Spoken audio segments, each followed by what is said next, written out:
Здравейте, уважаеми зрители! Вие сте със следобедното ток-шоу на TV7 Искрено и лично. Аз съм Миглена Ангелова. Преди 11-12 години в Искрено и лично стартирахме рубрика, чиято цел беше при живе да отличи българите, които живеят и работят така, че да са полезни на повече хора. И го правят не защото принудени от обстоятелствата не разполагат с подмолни начини да решат проблемите си, а защото искат да живеят красиво и истински, без да правят компромиси с това, в което вярват. В тази рубрика ние отбелязахме гостите си с почетен знак на Искрено и лично златно сърце, златна 14-каратова брошка. Решихме да възродим рубриката, защото е ясно, че е необходима. Като начало ще прегледаме с какво се занимават по време на поредната криза нашите вече отличени златни сърца. Някои от тях успяхме да открием, други още издирваме. Така че за кой ли път ви моля от екрана, уважаеми зрители, помогнете да открием златните сърца на Искрено и лично. Убедена съм, че приятелите им знаят за тях и ще ни пишат. Малко по-късно в предаването ще видите координатите ни. Моля ви да ги запишете, винаги могат да потрябват. Днес ще ви срещна с Нина Георгиева, която преди време доказа в съдебна зала, че има правен интерес да води дело срещу Министерството на образованието и да го спечели. Едно дело, което показа на много млади хора, че нищо добро не пада от небето и че всяко сторено усилие в името на справедливостта успокоява душата и радва сърцето. Темата е златните сърца на България. Мои гости днес са Нина Георгиева, тя е срещу мен, носител на почетния знак на Искрено и лично златно сърце, а до мен са психологът Аделина Иванова, юристът Кристиян Гьошев, Татяна Предова, тя е главен експерт, психолог в отдел Достъп до образование в Министерство на образованието, Николай Дилов от фондация Интермедия и астрологът Кирил Горанов. Благодаря ви, че сте тук.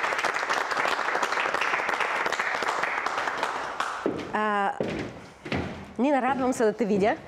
Преди това... Аз също искам да пожелая успех на този старт на предаването. Благодаря ти от сърце и се радвам, че си в едно от първите издания. Много ми е приятно. Пошегувах се, даже хората тук в студиото си забравиха функциите, нали, да аплодират началците на тек. Разделили са се като по класове. Специално заради теб ли? Момичетата от едната страна, момчетата от другата страна, а тук на първия ред момичетата и момчетата. Мисля, че някъде във въздуха в студиото е витаяло това, че си човек-педагог. В мен учителката никога не е представила да съществува. Нина, искам да те попитам, тъй като толкова години минаха от онова дело, по повод на което ние се запознахме. Да, 10 години. 10 години.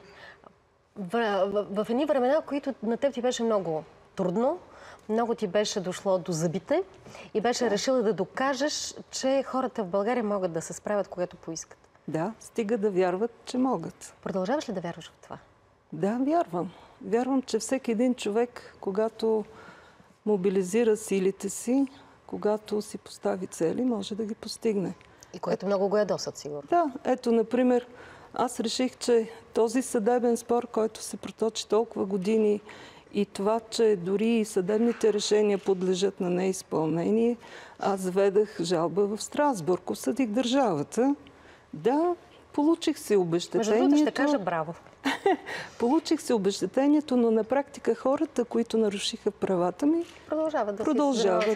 Да, и си получават заплати от държавния бюджет. Просто моята победа, нали, вече и в Страсбург, не промени ситуацията. И всъщност срещу данъкоплатците.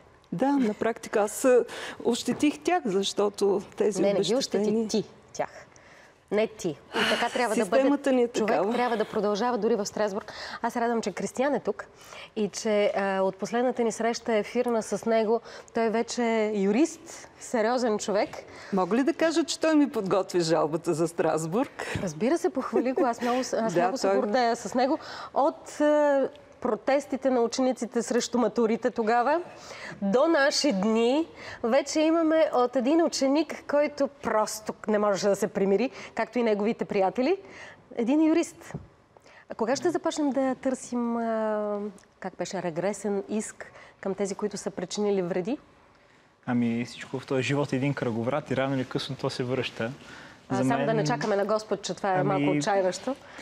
Живота е поставен така, че рано или късно правдата намира мощ над всичко рано или късно. Има ли инициатива от това, когато някой осъди държавата в Страсбург, да си понасят последствията тези, които Да, това го позволява закона за отговорността на държавата. А кой трябва да търси тази отговорност? Ами, управляващите, които са водещи в дадена администрация, имат право да търсят отговорност от хората, които тогава са издали тези актове, които... Значи няма кой.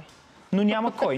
До сега, в даден момент, нали, ето, ние тогава спечелихме делото за матурите, никой не направи нищо на Весели Методиев, който беше подписал, но нали, когато в Страсбург някой докаже правотата си... Ами, ние осъдихме държавата в Страсбург за бавен съдебен процес. Нина Георгиева, ако си спомняте, беше уволнена като учител, именно заради това. И то по възможно и така 5 години, едно трудово начин. дело се водеше 5 години, което над 2 години вече е така прекалено бавен период. Което означава отказ от правосъдие. Вече трудовото право и трудовото законодателство изисква то по бързата процедура. Горе-долу до 1 година се разрешават на всички инстанции трудовите казуси. Така или иначе, за мен и за нея вероятно е важно всички хора, които участваме в тази битка, че в крайна сметка ние израснахме по някакъв начин по едно стъпало нагоре в своя живот и лека по лека постигаме целите си, след като системата не искаше.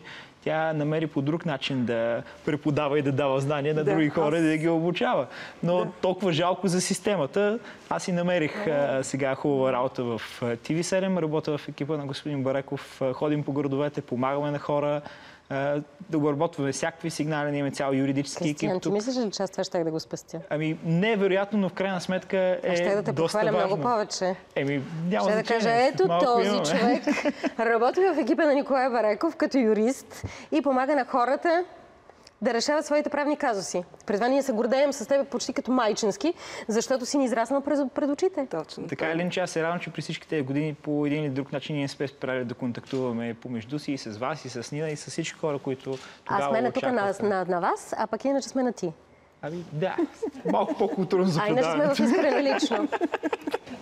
Не дей така. Значи, може би аз съм единственият учител в България, който е подписал полицейски протокол да не влиза в училище. Да, значи бях принудена да подпиша такъв протокол и... А защо полицейски е ти тогава? Ами, защо? Аз нямам отговор, но все пак може би си хулиганствала. Имала си непристойни постъпки, някакви обществени, противообществени. Събличала си се на публични места и не се може ли да те по никакъв начин спрат, освен чрез полицейски протокол? Не. Значи аз имах съдебно решение и за възстановяване и когато отидах в училище, директора ми връчи заповед, с която ми прекрати договора. Аз останах много изненадана, защото на практика, за да ме уволни, нали, трябва да ме възстанови. Оказва се, че той през цялото време, докато съм водила съдебните дела, аз съм имала регистриран трудов договор в НАП.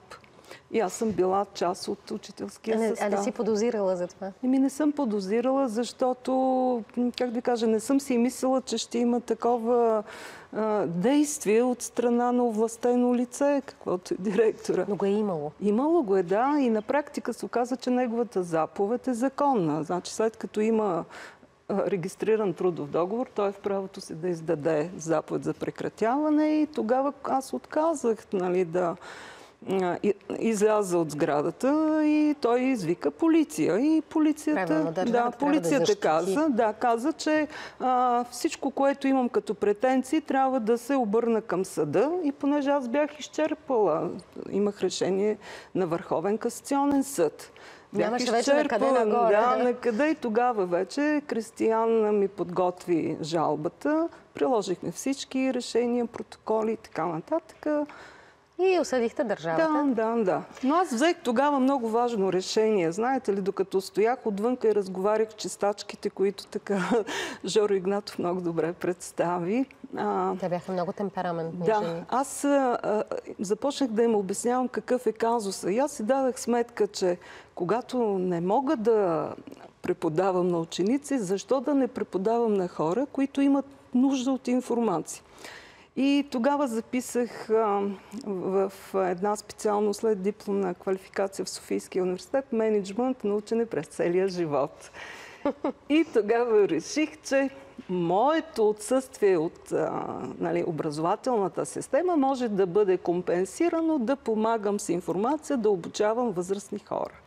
И сега с нашата с Николай Дил, с Интермедия, работите в тази посока. Нина, но аз искам да те питам, като, освен, че си с късметлийското си сако, както ми казаха преди да вляза. Да, и че златната брошка е на ревера ти, което ми е, разбира се, много приятно, че не си имала толкова затруднено положение, че да я продадеш за ложещината. Не, тя няма стойност. Ние щяхме да ти дадем друга. Казвам го за златните сърца, които е трябвало да направят. И това не се притеснявайте. Това е съвсем човешки решения. Това е единствения златен накид, който аз притежавам. Аз по принцип не харесвам злато, сребро и така нататък. Харесвам природни материали. Но това ми е повече, аз държа на приза, а не толкова на метала. Така че скъп спомен ми е. Приятно е да го слушам, да го чуя, разбира се, но ти си човек, който... Аз продължавам обаче на ти. И ако искаш и ти мини, защото ще ми бъде по-лесно, тъй като не мога да се правя, че не те познавам и извън студиото. И слава Богу, през годините, в които не бях в искрено лично, т.е. искрено лично изобщо не го нямаше, ние поддържахме връзка и аз много се радвам, че ти нито потъна, нито можещите хора, те винаги се справят. Но даваш ли си сметка защо така става, че все повече учители страдат, че все повече учители напускат, че все повече директори измислят едни такива странни правила. Има цели училища, в които персоналът, т.е. учителския състав е тормозен. Хора са буквално заставени да напуснат. Повечето от тях не стигат до дела. Аз имам собственото разсъждение върху тази проблематика. Наблюдавайки процесите, виждам, че системата убива учителството в хората, а им налага администраторството.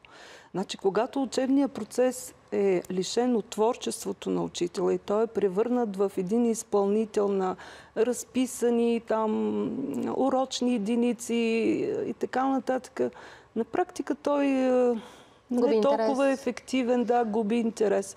Сега има личности силни, които се съпротивляват на тази система и искат да защитат учителя в себе си и да бъдат учители. За съжаление обаче системата така е овластила директорите, че при най-малката проява на такова учителстване, оригинално желание да бъдеш това, което трябва да бъдеш. Не е съобразено с учебния план, урочните единици, годишното разпределение на материала, чисто просто биват отстранявани. Изхвърлени от системата. Да, то става много лесно там. Прехвърлят едни часове от ос на ози и казват няма норматив. Това означава ли, че по някакъв начин вкарването на стандарти повече, които от една страна пък са изисквания нормални, нали? Има някакъв необходим минимум, който трябва да бъде преодолян, той вреди. Значи, или не съм разбрала правилно? Самите стандарти се въвеждат по много грешен начин. Значи стандартите поставят рамките, но тук в България ти се дава точно и конкретно какво трябва да направиш. Фактически стандарта на практика изолира хората, които имат креативност, имат желание да променят нещо, да бъдат по-полезни на децата. Аз така за себе си правя една равносметка, че всички, които се изредиха като управляващи, като че ли нямат интерес да се създават мислещи граждани. Не, че няма. По-скоро караме по инерция. Така, сигурно. Аз поглеждам към госпожа Предова, защото все пак тя е представител на Министерството на образованието и се опитвам някакси хем да я държа, да не я вкарвам в нещо, в което тя няма как да каже нищо. И хем пък все пак ми се ще, но за сега само поглеждам. На практика гражданството в тези граждани, които излизат след 12-ти клас, не съществуват. Те тепърва започват да се сблъскват с проблемите, за да се реализират като граждани. И затова все по-малко учители остават в училище, все повече хора, администратори остават там без душа. Все по-рядко учениците искат да ходят, да бъдат обучавани от когото и да било. Учениците са ново поколение. Значи, те са други тяхната хора среда на образование не отговаря на техните потребности и интереси. Искрено лично ще продължи след няколко минути. Уважаеми зрители, останете с TV7.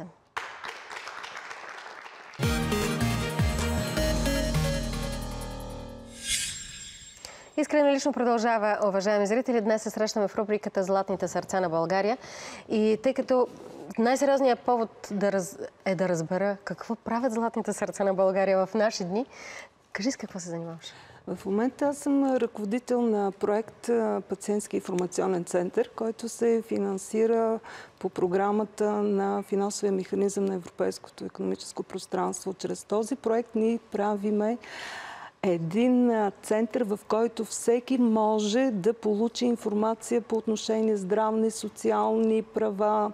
Да спрем до тук. Ще направим отделна тема за това, за да разкажем по-подробно и по-сериозно за какво става дума и как хората могат да ползват тези възможности. Тоест, все пак свестните хора у нас си намират и мястото, и нещата. Не ти ли липсва училище някакси? Не ми липсва. Дори все още съм в среда на учители. Аз членувам в група учители във Фейсбук и много често учители споделят трудностите. И аз се опитвам с извлечения от съдебна практика, по някакъв начин да ги поощря и да могат те да си защитат правата. Понякога се оказва, че трябва да направя справки в нормативна уредба. Така че аз съм и в учителските среди. Аз ще помоля колегите сега да заредят едно видео, което ми се иска в последствие да те помоля и ти да коментираш и гостите, за да можем да използваме повода, че си тук, че си учител, че си дали в училище или не, ти си учител, за да помогнем на хората пред екраните да се ориентират какво става, защо така става и какво може да се направи, което може би е по-важно. Моля ви.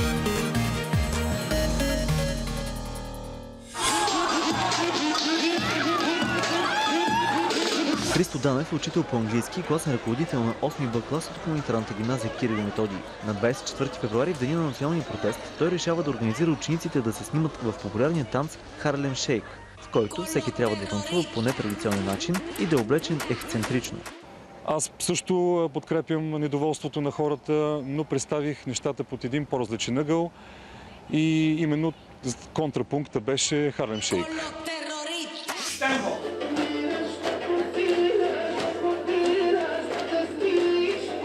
Деца от основно училище Софроний Врачански в ромския квартал на Видин поздравяват дамите от общинската администрация за празника на жената. В 15-минутния спектакъл звучи и песен на Азис. Клипът е качен в интернет и буди възмущението на много хора. Интернет пространството обаче беше залято с възмущение от присъствието на чалга в училище и в уважавана институция, каквато е община Видин. Хората обвиняват чалгата за опадъка на страната и се питат къде останаха българските ценности и идеали. Голяма част от родителите във видинския ромски квартал обаче нямат нищо против децата им в училище да танцуват на чалга мотиви. Аз нямам против да танцувам. Методи Филчев е категоричен, че няма да се откаже от това, което прави и допълни, че ще продължи да работи в областта на културата.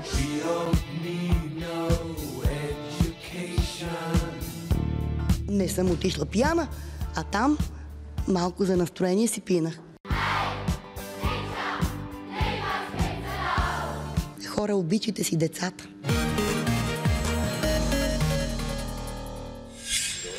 Аз благодаря на колегите от новините на TV7 за предоставените материали.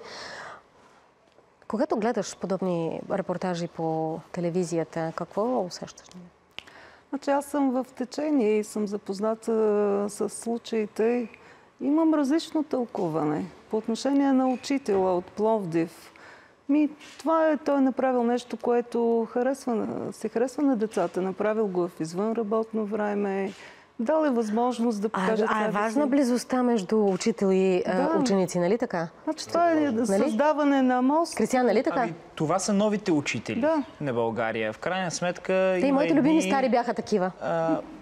Значи всичко върви през поколения, вероятно. Това е учителя. Аз да го усещам близък, да мога да му се доверя. В крайна сметка, аз от 2009 година, както завърших, преподавам в един колеж в Пловдив, за да си упражнявам най-вече риториката. Браво! Което за мен също е важно. И видях какво е да стоиш от другата страна на барикадата, ако може така да го кажа.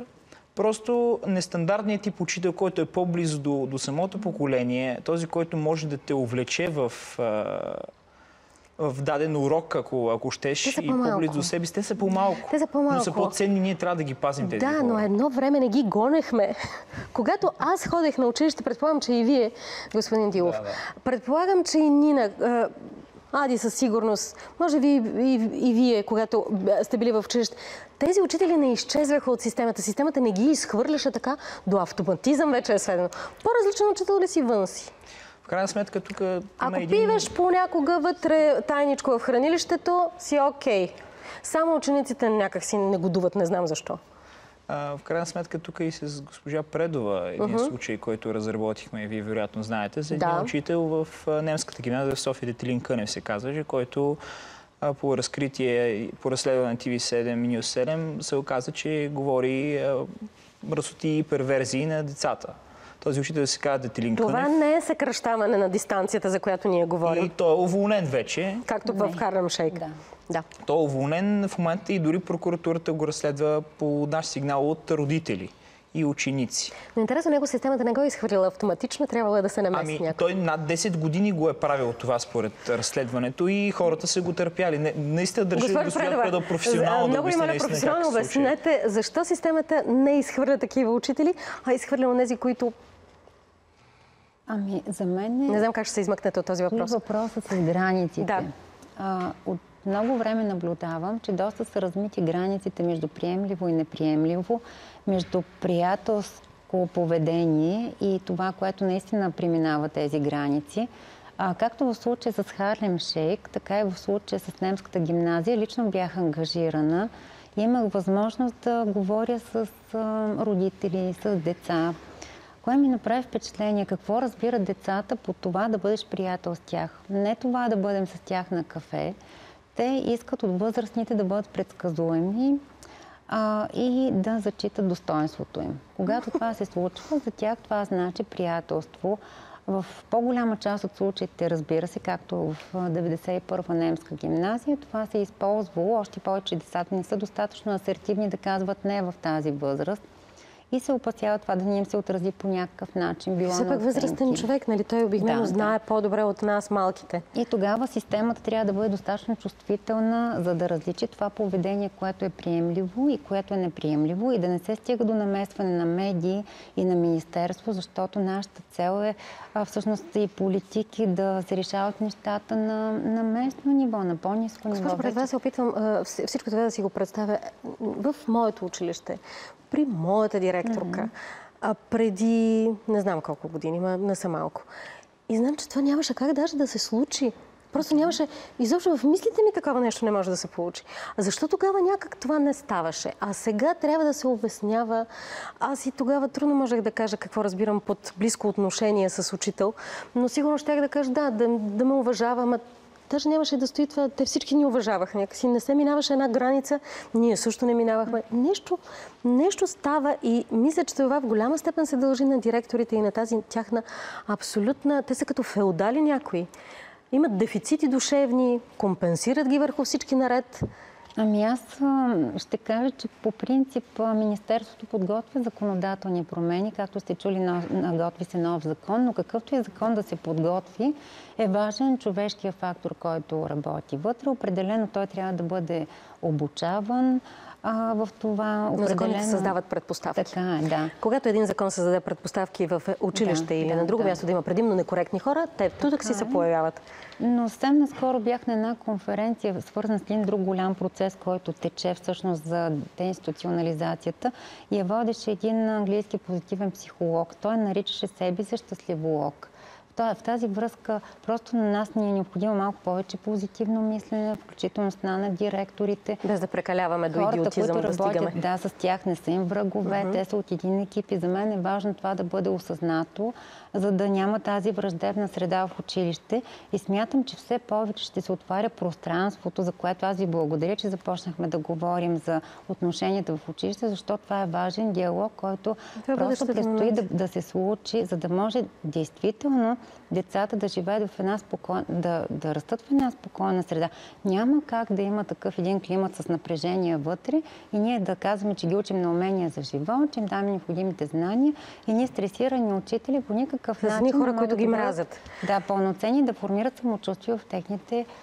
Аз си спомням, че по отношение на предаванията с Нина, благодаря ви, и по отношение на предаванията с Нина, и по отношение на други наши предавания, и ние горещо подкрепихме искрено лично стачката на учителите преди години, както и стачката на учениците с чисто сърце. И това, което правиха учителите в известни граници. Да, точно така. Вие тогава го подкрепихте. Но само искам да добавя, че... Стар човек съм, ще си забравя мисълта.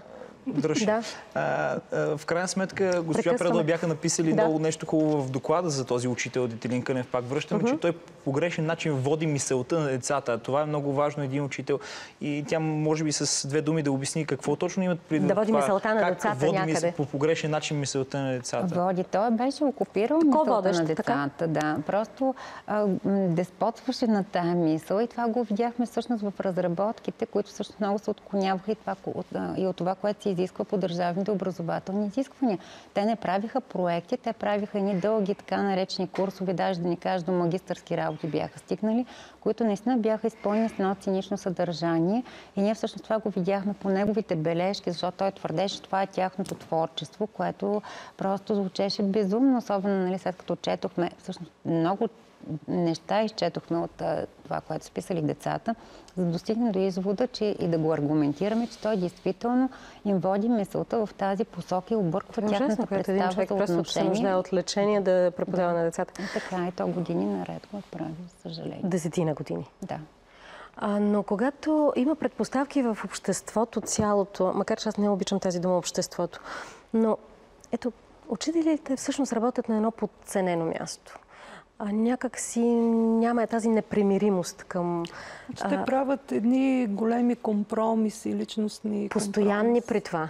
Да. Те не са еднократни. Знаете, че техният статут, като финансово заплащане е много ниско. Много от учителите са обвързани с кредити.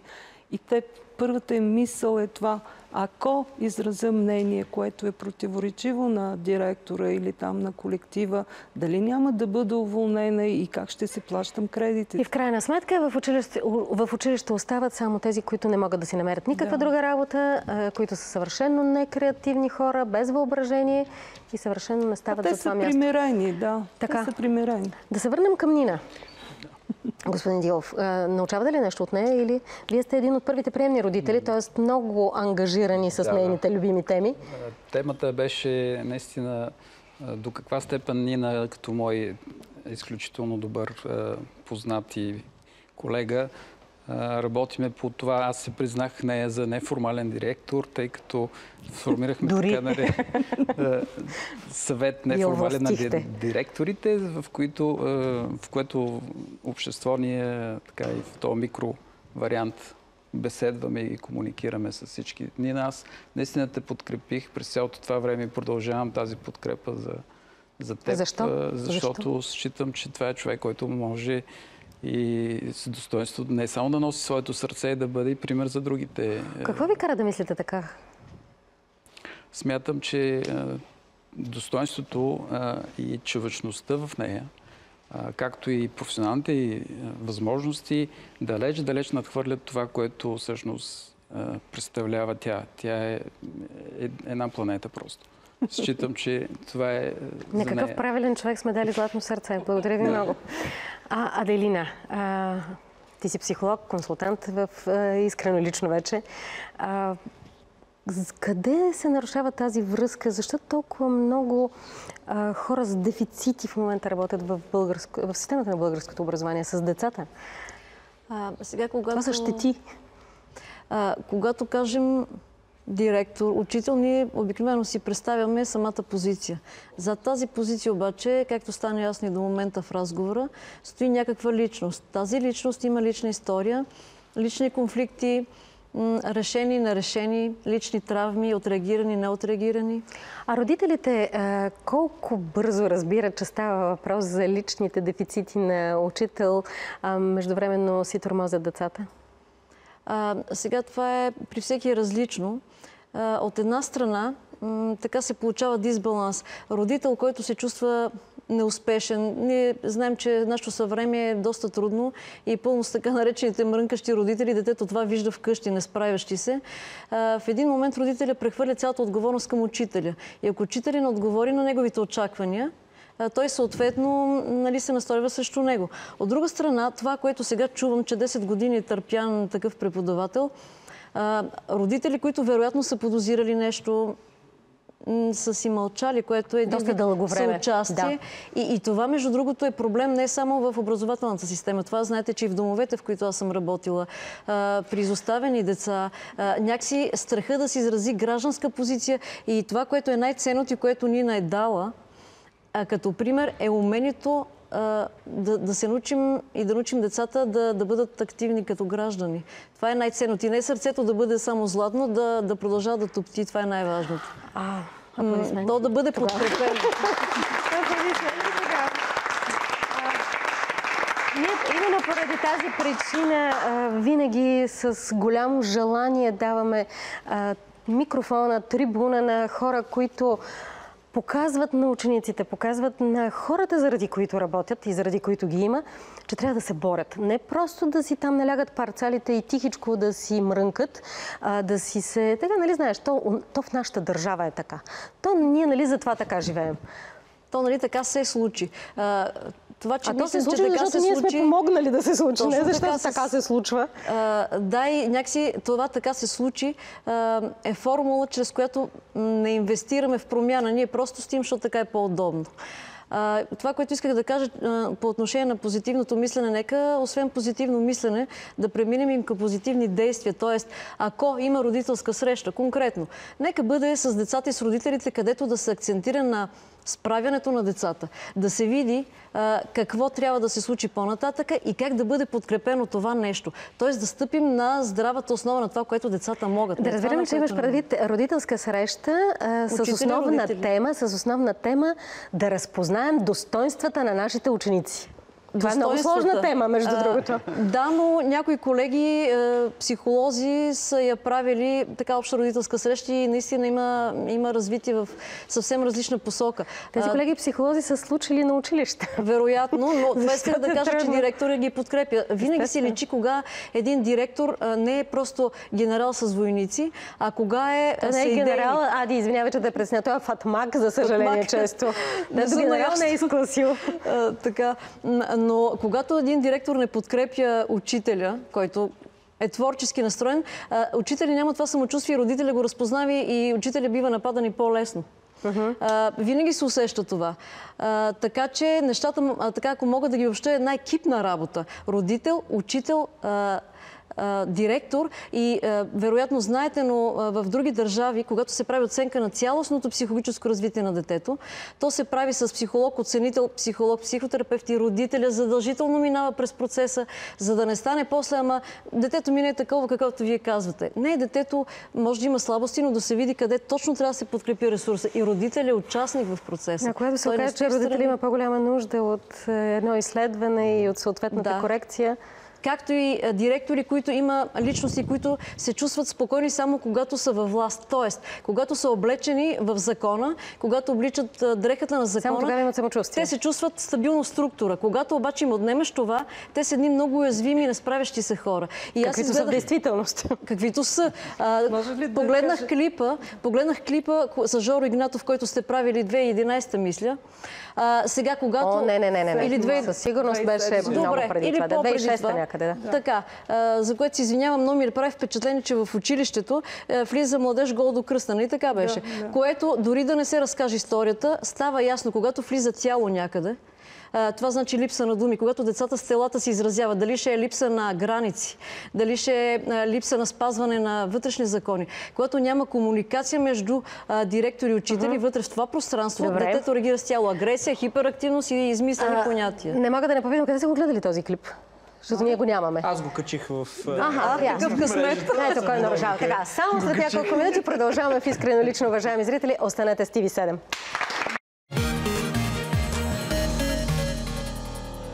Yeah. Продължаваме днешната ни среща в рубриката Златните сърца на България. Да знаете, няма много време. Така че да похвалим родител, който е какво направил? Полезно за всички? Полезно за всички деца, които са лишени от родителска грижа и са в нашите домове. Все още имат... Промяната беше това в наредба 15 на Министерството на образованието, където се даде възможност тези деца да участват в продължаващото си образование, да бъдат... Да си продължат образованието? Да бъдат недискриминирани по отношение на това, че те имат права да продължат образованието си след 7-ми клас и да използват всички привилегии, които държавата всъщност, заделяйки и инвестирайки в тях, в тяхното израстване и като граждани, да им даде възможност и да продължат образованието си. Това скоро ще се видим с вас сигурно с централна роля на нашия подиум, защото аз винаги съм смятала, че това няма нужда от закон, че то се разбира от само себе си. Повярвайте, имаше нужда от регулация. И от закон. И това се постигна благодарение на това. Това са децата настанени в приемни семейства, защото самата наредба казваше, че могат да продължат само деца настанени в домове. Нали? Тоест нещо е изпуснато някъде. Просто не е съобразено. Благодаря ви много. Тоест, вие се занимавахте с това и сега всички сме спечели. Тоест, може и така да се промени, не че държавата ни е такава. Да, изпратихме до Агенцията за закрила на детето. Те съответно сезираха правния отдел и беше направена промяната, така че момчето, което беше настанено в семейството на Ники, да може да избере училището в случая... Като всички други деца. Да, и да може да се запише. Господин Корянов е до вас, който няма да ми прости, ако не му дам думата, а натам отиват нещата. Значи аз искам да наблегна на следното нещо, да не забравяме, нали, че България като цяло е под знака на Козирог. Козирог символизира учителите и България може да ражда едни от най-добрите учители. Къде са ни? Къде са ни тези? Има, но просто са много подтиснати. И в една друга гледна точка искам да обърна разговора. Епохата на Водолея, която вече наистина е нахълтала, кара хората да се обърнат към аза и не към чистия авторитет. Към себе си навътре. Да, не към чистия авторитет, на учителя. Те трябва да опознаят учителя като личност и да го приемат като член от семейството си. Тогава вече наистина ще има този допир, който е най-силният. Веднага питам Аделина, като член от семейството сега какво означава? Без този ореол на авторитета, като равен, който също може да греши, с когото можеш наравно да говориш? Или? Като партньор в процес. Като партньор. Тоест двамата се обучавате, заедно вървите. Да, не авторитарност, а авторитет. Каква работа ви чака в Министерството на образованието? Искам да отбележа, че все пак Министерството има доста така развитие по отношение на мисленето си. Самия факт, че вече към него има обществен съвет, където могат да се поставят такива въпроси. Това улеснява такива хора? Всъщност това улеснява диалога между институциите и обществото, което наистина би довело всички ни до напред. И особено когато става въпрос за една инвестиция в нашето бъдеще, защото децата всъщност са нашето бъдеще. Какво сега си отгледаме? Колкото и банално да звучи, след 10, 15, 20 години тези хора може би ще ни управляват. Така е. И те трябва да са много по-напредничеви и конкурентно способни. За да ни водят в правилната посока. Абсолютно. И то в едно време, в което ще бъдем по-безсилни. Не догмите, които трябва да се спазват. Учителя, авторитет и тем подобни неща. Трябва да се слушат дори когато има такива отклонения. Това нещо вече е минало. Значи най-пробивните учители, учителите, които най-много влияят на деца, са учителите, които ги приемат като свое семейство и споделят. Аз само искам да допълня, че освен тези примери, които видяхме, има много хубави неща, които се правят в училищата и не само в София, и в страната. И е хубаво да бъдат показани. Наистина има страхотни хора. Много ви моля, ползвайте ни. Ние можем да ги покажем по такъв начин, че да не умрат зрителите от скука. Идеята е да има и устойчивост на добрите практики, защото те понякога представят с някой проект. Така е добре наистина да бъдат показвани, за да могат да имат своето продължение във времето и на други места. Но може ли от това, което каза Кирил, да направя аз поне извода, че ние сигурно сме свързани в един процес на трансформация изобщо на учителската професия и на отношенията между хората в такъв случай, ако си прав. Аз съм прав, да. Такива неща съм 100% сигурен, че съм прав и мога да вметна даже още едно нещо. Има един период, който е много важен за нашата страна и този период привършва през 2022 година, когато от астролозите се смята, че ще има наистина значими подобрения и в нашата страна, и в образованието. 22-а? Да, има още време. Значи, това е дълъг процес, но хубавите неща стават бавно. Все пак, няма съм щастлива, ще имаме високи пенсии поне. Ако има кой да ги заработи. Ако има кой да ги заработи, сигурно ще живеем толкова хубаво. Или може би няма да имаме нужда от пенсии. Не, ще имаме нужда от пенсии при всички положения. Така, Кристиян, аз искам да те помоля да кажеш, защото приблизително знам отговора, но от Нина какво научи? Научих борбата от Нина. Безспорно. Безспорно. Аз така съм по принцип леко суетен и винаги обръщам поглед назад и гледам и старите си предавания и поведението. Ти си доста суетен, но това е чар. Аз го обичам в тебе това. Само вие ме водите по брой на участие в това предаване. Но така или иначе се радвам, че в нейно лице имахме всички ние и аз, и да не забравяме Стоян Монев, и Стоян, и всички, Мария Петкова от Варна, целият този екип, който тогава пребори МОН, естествено с трибуната на вашето предаване тогава. И не само, и колеги помогнаха и се включиха. Помогнаха много хора. Накрая останаха буквално 5 човека, които се бориха, но тогава се вижда кои са били най-сериозните в тази битка. В нейно лице ние имахме наистина една втора майка, защото бих казал, че по един или друг начин нашите родители по някакъв начин се притесняваха за това, че ние излизахме и се борихме директно срещу институцията, срещу министри и така нататък. И до последно моята майка е преперела, знаете каква държава имаме. Ето кой пречи на гражданската култура в България. Да не ми се случат лоши неща някъде. Много често ми се случва в различни срещи. Те казват, ама вие не бяхте ли там онази, дето там бунихте учениците? Значи все още моята личност дето ги карахте на бунт. Следи, да, като майката бунтарка. Което пък от друга страна ги лишава, т.е. така се лишават децата от участие. Т.е. вие едва ли не те са пасивни, без собствено желание го правят това. Вие което не беше така. Което, да, децата се приемат като нещо неактивно. Искам да ви кажа, че ние също сме имали конфликти и с нея, и с Стоян. Вие имахте спорове. Имахме по повод писането на различни жалби и така нататък, но не може един екип така или иначе е съставен от различни хора. И което те трябва да стиковат своите характери. Ние трябва да спрем да се притесняваме, да спорим. И колкото повече различни мнения, толкова по-добре. Иначе, ако всички мислим еднакво, защо изобщо да говоря с вас? В крайна сметка е важен крайният резултат. Той е тогава, че победихме, сега, че помогнахме един учител, който по някакъв начин да се махне от системата и така нататък. Да, и че се развихте в възможно най-правилния начин, най-правилната посока. Аз ви благодаря, че бяхте тук. Надявам се да се видим с вас скоро. Много се надявам. Госпожо Предова, стискам палци и ако можем с нещо да ви бъдем полезни, на драго сърце, ползвайте ни. Благодаря. Благодаря на гостите. Привършвам днешната ни среща с традиционния финал на Златно сърце. Надявам се да ви звучи познато.